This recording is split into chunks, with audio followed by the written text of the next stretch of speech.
طریقہ یہ نہیں تھا کہ راتوں کو نکل کر اور دن میں نکل کر باجے بجائے جائیں اور لوگوں کا آرام خراب کیا جائے اور لوگوں کو تکلیف دی جائے. شکر تو یہ تھا کہ اللہ کے ہاں سر سجدے میں جھک جاتا, لیکن ہم نے صورت دوسری اختیار کر لی اور آج نتیجہ یہ نکلا. عزیزان گرامی قدر, ہم مصور پاکستان علامہ اقبال کو کہتے ہیں. علامہ اقبال نے جہاں پر پاکستان کی صورت دی تھی تو علامہ اقبال نے اس تصویر کو چلانے کے کچھ جزیے بھی بتائے تھے. علامہ اقبال نے اپنے کلام کے اندر ایک مقام پر یوں کہا تھا, اٹھو میری دنیا کے غریبوں کو جگا دو, گاہے امراء کے در و دیوار ہلا دو, سلطانی جمہور کا آتا ہے زمانہ, اب وہ نقش کہن نظر آئے اس کو مٹا دو. علامہ اقبال نے کہا تھا اور پھر اسی میں کہا تھا, جس کھیت سے میسر نہیں حکام کو روزی, اس کھیت کے ہر گوشہ گندم کو جلا دو.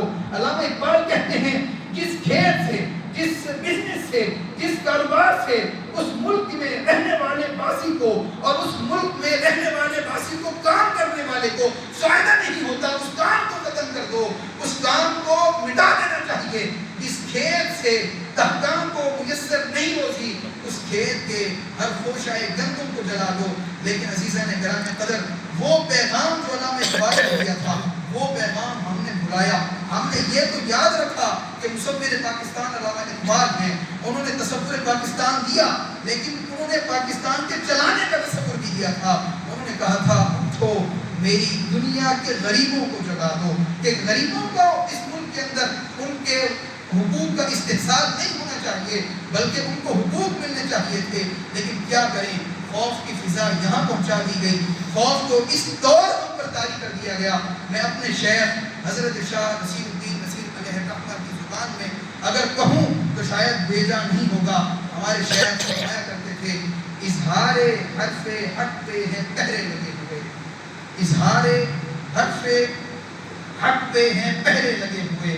آج پھر ضرورت محسوس ہو رہی ہے حسین کی. تو عزیزان گرامی قدر, یہ وطن نعمت تھا اور نعمت اس وقت تک رہتی ہے جب تک اس کا شکر ادا کیا جائے, اور جب اس کی ناشکری اور ناقدری ہوتی ہے تو وہ نعمت اللہ واپس لے لیتا ہے. تو اس بنیاد پر آج ہمیں اپنے وطن کے لیے, اپنے ملک کے لیے کام کرنا ہے کہ یہ ملک اللہ نے دیا ہے, اس ملک کی حفاظت ہماری ذمہ داری ہے. اللہ رب العزت کے الفاظ اپنی بارگاہ میں قبول فرمائے اور ہمارے وطن پاکستان کی حفاظت فرمائے اور عالم اسلام کی خیر فرمائے. وما علیہ الا البلاغ.